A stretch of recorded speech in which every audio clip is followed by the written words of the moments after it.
Hey everybody, and welcome to a brand new edition of Can Do Entertainment Presents May the Force Be With You. Now, I want to come out and give a little bit of a disclaimer. I want to apologize for my voice. The At Random Band, we had our Black Friday blast this past Friday, and I kind of, strained my voice a little bit while we were performing. But on a side note, I want to thank everybody that came out to support us on Black Friday blast. We had a great time, we had a great crowd, and there are videos of that performance on this very YouTube channel, so please feel free to check that out.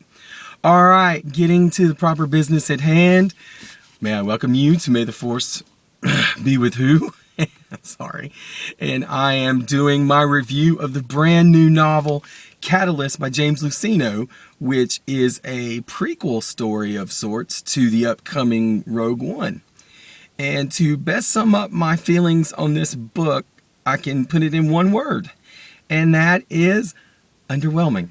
I really hate to come off negative, but James Luceno, the author of this story, has quite a reputation in the Star Wars fiction department. He was the author of the Legends story Darth Plagueis, which is highly regarded and is a big fan favorite, and I really enjoyed it as well. It's one of the few Legends books I kept. And also, in new canon, he wrote the novel Tarkin, and I will say that he does write the character of Grand Moff Tarkin extremely well. However, this story, Catalyst right there, it just really came off, I guess in the words of William Shakespeare, to be much ado about nothing.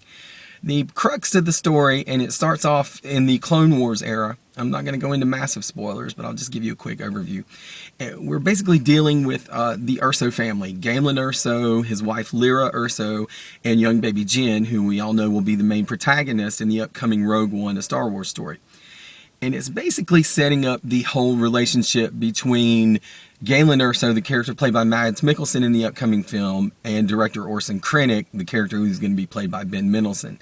And how basically Krennic is manipulating Galen Erso into, he's a brilliant scientist, and he's basically manipulating him into synthesizing kyber crystals, which kyber crystals, for those of you that do not know, are the crystals that power the Jedi's lightsabers. Well, using kyber crystals to power the main laser of the Death Star. Now, there are a lot of shout outs and references to other Star Wars books and stories from Clone Wars, as well as Clone Wars basically, and then everything leading up to episode 4. I just found it just to be at times a chore to read. And for anybody that knows me, I normally can burn through these things. I've had this thing for a week, and I finally finished it about 5:30 this morning. And it just, there's a lot of gobbledygook about crystals and powering and scientific experiments, and I just found it to be plodding. The last 100 pages, however, do pick up, where in that last 100 pages, we really kind of get to see the rivalry between Grand Moff Tarkin and director Orson Krennic about who will be in charge of the Death Star project. And that's really the main interesting crux of this story. I found the character of Lyra Erso, Galen's wife, to be shrewish and almost a nagging presence in the book, because it just seems that from the beginning she doesn't really trust the Krennic character, and always just seems to be trying to sow doubt in Galen's mind.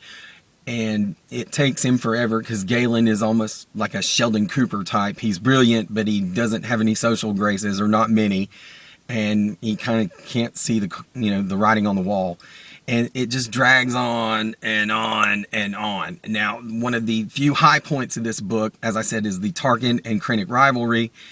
And the most compelling character in the book is the Orson Krennic character, because he's a weasel, but he's a charming weasel with just a slight underlying menace to him. And I believe not only was he the standout character in this book, he will probably be the standout character in upcoming Rogue One film. Now, as far as, the big names, we get a few references to Darth Vader in the book. We get a few references to the Emperor. Because everybody's trying to get in favor with the Emperor, Krennic and Tarkin, and it just, I'm telling you, it was about as fascinating as watching paint dry. It was a chore to read this book.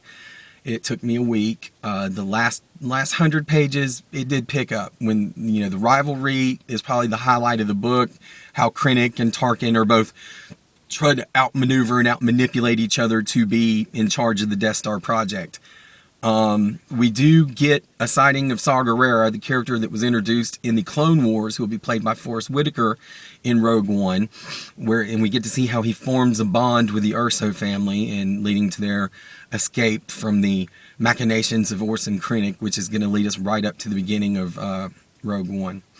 So I guess on a number scale, I'm going to have to give it just about a 4.5.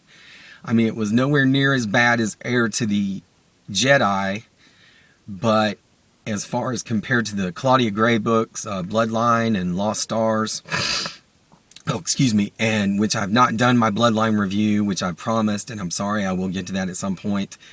It's around, basically, I'd say anything to compare it to is probably the first Chuck Wendig Aftermath story. That it's just kind of, it's really hard to get any connection with these characters. The Orson Krennic character is by far the standout. So, and also there's a smuggler that Krennic sort of blackmails and manipulates, Hass Orbit. And he's not a bad character. And actually, Hass Orbit, you know, makes some connections with Saw Gerrera. And it kind of, you can see where it's kind of forming seeds of, you know, planning the rebellion, which that part was kind of cool. And like I said, that's something else that takes place in the last 100 pages of this book. But honest opinion, if you say, hey, do I need to read Catalyst to enjoy Rogue One? I'm going to honestly say no. Unless you're a hardcore Star Wars fan or a completist like myself, I would say just avoid it. I mean, I did the pre-order on this so I could get the Barnes & Noble exclusive with this cool little Death Star blueprints, and even that was a bit underwhelming. So, 4.5 for Catalyst. It's not the worst, but it's really not up there with the best that have been put out in new canon. Just want to do a quick share with you guys some cool Rogue One stuff that I have picked up over Black Friday, so yeah, bear with me. I found the Jyn Erso in Imperial garb, or I think it's kind of like a TIE fighter pilot's uniform. You see glimpses of it in the Rogue One trailer. It's a Target exclusive, so sweet. And this one I really dig. I found the Darth Vader exclusive to GameStop. If you can see the little GameStop thing right there, doing the force choke. See his little hand? He's doing his force choke thing. So, as I speculated, I think in the Rogue One final trailer video, maybe we're going to see him force choke somebody. So that'd be kind of cool. And also got to pick up the Orson Krennic official Rogue One action figure. So yeah. And dum dum dum, Darth Vader, his official action figure is finally out for Rogue One, so that's sweet. And once again, if you notice, not wielding the lightsaber in the promotional packaging. So, you know, I think that we're really going to be, the whole thing about no lightsabers in this movie may, come true. So anyway, that is going to wrap up this video on my review of Catalyst. And like I said, I'm sorry it wasn't a more positive review, but I'm just being honest, or as a friend of mine would say, I'm just truthing. So I want to thank you for bearing with me with the crappy voice. I hope everyone had a great Thanksgiving. And and also, once again, I want to shout out to everybody that came to Black Friday Blast and supported the At Random Band. There is at least one video already up on the channel of our performance the other night, so feel free to check it out. All right, that is going to do it. So until next time, everybody, keep on keeping on, and may the Force be with you.